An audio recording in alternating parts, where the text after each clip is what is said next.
Hi everyone, स्वागत है आपका सबका फिर से एक नए वीडियो में। दोस्तों आज हम लोग देखेंगे साधारण ब्याज से संबंधित कुछ महत्वपूर्ण प्रश्न जो कि अक्सर एग्जाम में पूछा जाता है। तो आइए देखते हैं पहला क्वेश्चन। कितने समय में 10% वार्षिक दर से 2100 का ब्याज 735 होगा। यहाँ पे ये आर दिया हुआ है, यहाँ पे ये क्या दिया हुआ है तो एसआई का इंडिकेट कर रहा है, और यहाँ पे ये दोस्तों पी है। ठीक है, इतना तो यहीं पे हमने लिख दिया। अब हमको क्या पूछ रहा है तो समय पूछ रहा है, तो टाइम का फार्मूला लिखेंगे ना। तो टाइम बराबर होता क्या है तो एसआई मल्टीप्लाई 100 और बाई पी इंटू आर। इस फार्मूला का यूज करके हम क्या कर सकते हैं, मात्र कुछ ही समय में एक क्वेश्चन को सॉल्व कर सकते हैं दोस्तों। तो आपको सारा फार्मूला थोड़ा सा याद करना रहेगा। अगर मैं याद कर लेंगे तो आपको क्या होगा, क्वेश्चन एकदम आसान तरीके से निकाल लेंगे। टाइम इज इक्वल टू हम लिखेंगे, इसी का वैल्यू का रखेंगे 735 रुपया है, तो 735 मल्टीप्लाई 100 और बाई कितना लिखना है हमको, पी का वैल्यू कितना है 2100 है, तो लिख लीजिए 2100 और गुणे आर कितना है तो 10% है, 10% लिख लिया हमने। अब देखेंगे 1020 से तो ये 1020 कैंसिल आउट हो जाएगा। इसको देखिए, ये 7 से 21 से 1 बचे 5, इसको 7 से काटिए, 7 तरीके 21 और 7 एकन्ने 7 और 0 7 बचे 35, कट गया। 3 से फिर काटिए, तो 3 से काटेंगे तो कितना बार में कटेगा दोस्तों, 3 तरीके 9, 3 तरीके 9 1 10, 3 बचे 15 और बटा कितना है 10 है, इज इक्वल टू कितना आ गया तो ये आ जाएगा 3 सही 5 बट्टा 5 से भी काट सकते हैं, तो 10 तिहाई 30, 5 बट्टा 10, 5 करने 5, 5 दूनी 10, यानी हमारा आंसर आएगा 3 सही 1 बट्टा 2 ईयर। तो यही आपका आंसर है, ऑप्शन नंबर सी दोस्तों इसका सही है। दोस्तों क्वेश्चन में दिया गया यही कोई धन 5% वार्षिक चक्रवृद्धि ब्याज की दर से 6 वर्ष में 1326 हो जाता है, तो कितने समय में यह धन 1530 हो जाएगा। सबसे पहले देखेंगे वो धन राशि क्या है, तो P बराबर हम लिख लेंगे, P इज इक्वल टू कितना हो जाता है तो 1326 रुपया हो जाता है ना। तो हमको एसआई नहीं मालूम है, तो एसआई का मतलब कितना होगा 1326 और माइनस यहाँ पे लिख लेंगे P होगा, कुछ P का वैल्यू होगा, और मल्टीप्लाई यहाँ पे कर देंगे हम क्या, तो यहाँ पे करेंगे आपका 100 से मल्टीप्लाई और बाई। अब यहाँ पे हमको क्या लिखना है दोस्तों, तो P हो गया, R और T बचा हुआ है, तो R और T को यहाँ पे लिख लीजिए 5 मल्टीप्लाई 6, ऐसे लिख लीजिए। अब देखिए इसको मल्टीप्लाई 5 6 के 30, 30P हो जाएगा ये, तो इसको लिखिए 30P बराबर, इसको मल्टीप्लाई कर लीजिए 1 3 2 6 0 0 माइनस 100P, ऐसे तो लिखेंगे ना। अब 100P को उठा के इधर कर लीजिए, तो इसके साथ जुड़ जाएगा तो 130P हो जाएगा, 130P हो जाएगा ये। अब बराबर ये कितना आ जाएगा 1 3 2 6 0 0, ऐसे।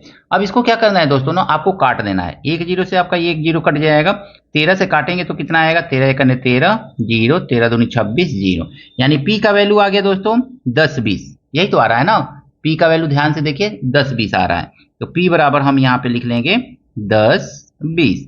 अब हमको क्या मालूम करना है, 15 30 हो जाएगा कितने समय में, तो टाइम पूछ रहा है, तो टाइम बराबर हम जानते हैं क्या होता है, तो फिर हमको मालूम है ना 10 20 हो जाएगा ना, 10 20 है और कितना हो जा रहा है 15 30, तो 15 30 में से 10 20 को घटा दीजिए तो कितना आ जाएगा 310 रुपया। ऐसा ही तो इतना ही तो मिला है 310 रुपया, और गुणे 100 और बटा कितना हो जाएगा दोस्तों, तो P है 10 और 20, ऐसे लिख लीजिए, और मल्टीप्लाई R का वैल्यू कितना है दोस्तों तो 5% है, वो तो चेंज नहीं होगा।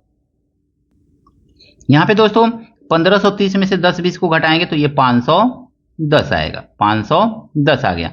अब इसको देखेंगे ना, तो 1 0 से इस 1 0 को काट दीजिएगा, 102 से इसको काटेंगे तो 5 बार में कट जाएगा, फिर इस 5 से इसको 5 को काट दीजिएगा, तो टाइम कितना आ गया दोस्तों यहाँ पे, तो टाइम आ गया 10 ईयर का। ऑप्शन नंबर सी आपका सही है दोस्तों। पूछा गया है किस दर प्रतिशत से 560 रुपया पर साधारण ब्याज 4 वर्ष में 112 रुपया हो जाएगा।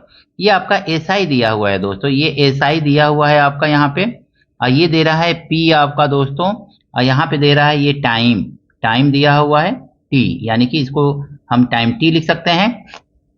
आपसे आर पूछा जा रहा है, दर पूछा जा रहा है, तो आर बराबर हम लिखेंगे एसआई इंटू 100 और by P into T, P into T. आपसे जो पूछे ना, देखिए PRT, इन तीनों में से जो भी पूछे उसको यहाँ पे रखिए और दो जो शेष बचेगा उसको नीचे रखिए। SI गुणे 100 हरदम ऊपर ही रखिए, ठीक है ना। तो इस तरह से आप देखेंगे तो R आपको कितना मिल जाएगा दोस्तों, तो R इज इक्वल टू देखेंगे यहाँ पे तो SI है 112 गुणे 100 और बटा P कितना है दोस्तों, तो 560 रुपया है और समय कितना है, तो 4 वर्ष का है। इसको काट दीजिए। अब एक जीरो से आप एक जीरो काट सकते हैं, दो बार में 6 दूनी 12, अब 5 दूनी 10 एक 11, और 2 से इसको काटेंगे तो ये हो जाएगा 2 दूनी 4। अब इसको देखेंगे ना तो 2 से इस 10 को काटिएगा तो 2 पचे 10, कितना आ गया 5%। दर कितना है, तो 5% का दर है। ऑप्शन नंबर सी दोस्तों इसका सही है। दोस्तों क्वेश्चन दिया गया, कोई धन साधारण ब्याज पर 2 वर्ष में 505.2 और 4 वर्ष में 589.4 हो जाता है, मूलधन और ब्याज की दर है, कैसे ज्ञात करेंगे दोस्तों, आइए देखते हैं इसको। अब देखिए सबसे पहले ना हम 4 वर्ष में देखेंगे कितना हो जा रहा है, 589 रुपया 40 पैसा हो जा रहा है। तो हम सबसे पहले पूछ रहा है कि मूलधन और ब्याज की दर ज्ञात कीजिए, तो हम लिख लेंगे ना इसको। दोस्तों यहां पे देखेंगे तो 2 वर्ष का मिश्रधन इतना है और 4 वर्ष का मिश्रधन इतना है। हम देखेंगे ना इसको एकदम सिंपल तरीके से लगाएंगे। देखिए 505.2 अब माइनस पी कर लेंगे तो ये हमको 2 साल का क्या मिल गया, साधारण ब्याज मिल गया। और यहाँ पे अगर में हम देखेंगे तो 589.4 माइनस पी कर देंगे तो हमको क्या मिल गया, यहाँ पे 4 साल का साधारण ब्याज। ये 4 साल का साधारण ब्याज है, ये 2 साल का साधारण ब्याज है, तो इसमें 2 से मल्टीप्लाई कर दीजिए तो दोनों आपस में बराबर हो जाएगा ना। 4 साल का साधारण ब्याज और ये 2 साल का साधारण ब्याज, 2 से मल्टीप्लाई कर दिए दोनों आपस में बराबर हो गया। अब इसको सॉल्व कर लीजिए, 2 दूनी 4, 2 पचे 10, 2 पचे 10 और माइनस 2p, ऐसे ही तो होगा, इज इक्वल टू इसको देखेंगे 589.4 और माइनस पी। अब 2p को आगे ला करके माइनस पी करेंगे तो एक ही पी तो आएगा, और 10.4 में से 589 को माइनस कर दीजिए तो इसको थोड़ा लिख लीजिए 10.4 10.4 माइनस 589.4 बराबर क्या है, माइनस पी और ये प्लस 2p। बाई प्रोसेस करिए ताकि समझ में आए। अब इसको माइनस करेंगे तो कितना आ जाएगा दोस्तों, तो ये आ जाएगा 421 आएगा, ठीक है। और यहाँ पे माइनस करेंगे तो कितना आएगा, p आएगा। तो हमको p तो मिल गया 421 रुपया है, ठीक है। तो 421 रुपया कहाँ है, तो ऑप्शन दे करके आप इसको टिक लगा सकते हैं। लेकिन दर भी मालूम कर लीजिए। तो हम जानते हैं दर बराबर होता क्या है दोस्तों, तो दर बराबर यानी कि आर बराबर हम जानते हैं होता है क्या, आर बराबर एसआई। तो एसआई मालूम कर लीजिए, 421 रुपया मूलधन है और 505.2 रुपया मिल रहा है। तो माइनस कीजिए 505.2 में से 421 को माइनस करेंगे तो ये आएगा 2, 5 में से 1 4 और ये 10 में से 2 गया 8, 84.2 आ रहा है, 84.2 यही तो लिखेंगे। अब मल्टीप्लाई करेंगे 100 से और बटा क्या लिखेंगे, आर, पी बचा है तो पी कितना आया है दोस्तों, 421 रुपया आया है। तो 421 और मल्टीप्लाई हमको टी लिखना है, कितने समय के लिए ले रहे हैं, 2 साल, 2 साल वाला ये वाला लिए हैं तो 2 लिखना है यहाँ पे।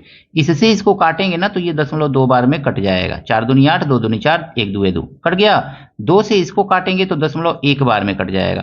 तो आर बराबर होगा क्या दोस्तों, 100 एकन्ने 100 लिख लेंगे, एक अंक पे दशमलव है। तो आर बराबर दोस्तों आपको क्या मिलेगा, 10% मिलेगा। ये ब्याज की दर है, ये मूलधन है। ऑप्शन नंबर ए आपका सही है।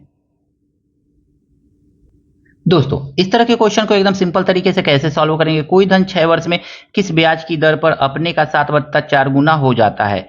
मान लीजिए वो धन क्या था, पी था, और कितना हो गया 7p/4 हो गया, 4 गुना हो जाता है, 7/4 गुना हो जाता है, तो अधिक हो गया ना, तो माइनस पी को आगे लिखिए। अब कितना बढ़ रहा है, तो 3p/4 बढ़ गया। यही आपका क्या है दोस्तों, यही आपका एसआई है। अब हमको एसआई मिल गया, पी मिल गया, क्या पूछ रहा है, दर है, आर पूछ रहा है। तो सीधे सीधे हम दर ही नहीं मालूम कर लेंगे। आर बराबर होता है पी एसआई, एसआई कितना है 3p है, तो लिख लीजिए 3p मल्टीप्लाई 100 और बटा पी कितना है, तो पी तो पी रहेगा, और टाइम कितना है, तो कह रहा है 6 वर्ष में। देखिए पी से पी गया, 3 से 6 गया 2 बार में, और 2 से इसको काटेंगे तो कितना आ जाएगा, 2 पचे 10, यानी कि 50 आ गया। यहाँ पे देखिए 3/3p/4 है, 3p हमने लिखा है, 4 नहीं लिखा है, तो 4 यहाँ पे लिख लेंगे, ठीक है ना। अब 4 से इसको काटेंगे तो ये कटेगा कितने बार में, 2 बार में ये, और 2 दूनी 4, 2 पचे 10। अब r इजिकल टू आप देखेंगे दोस्तों कितना आ गया, 2 एकन्ने 2, 2 दूनी 4, 1/2%। तो इस तरह इस 4 को काट के हमने यहाँ पे 2 लिख दिया है, ठीक है। तो 12 से ही 1/2% की दर से क्या होगा, 6 वर्ष में कोई धन अपने का 7/4 गुना हो जाएगा। इस तरह से ऑप्शन नंबर ए जो है इसका सही है। दोस्तों मिलते हैं नेक्स्ट वीडियो में नए प्रश्नों के साथ। Thank you, best of luck.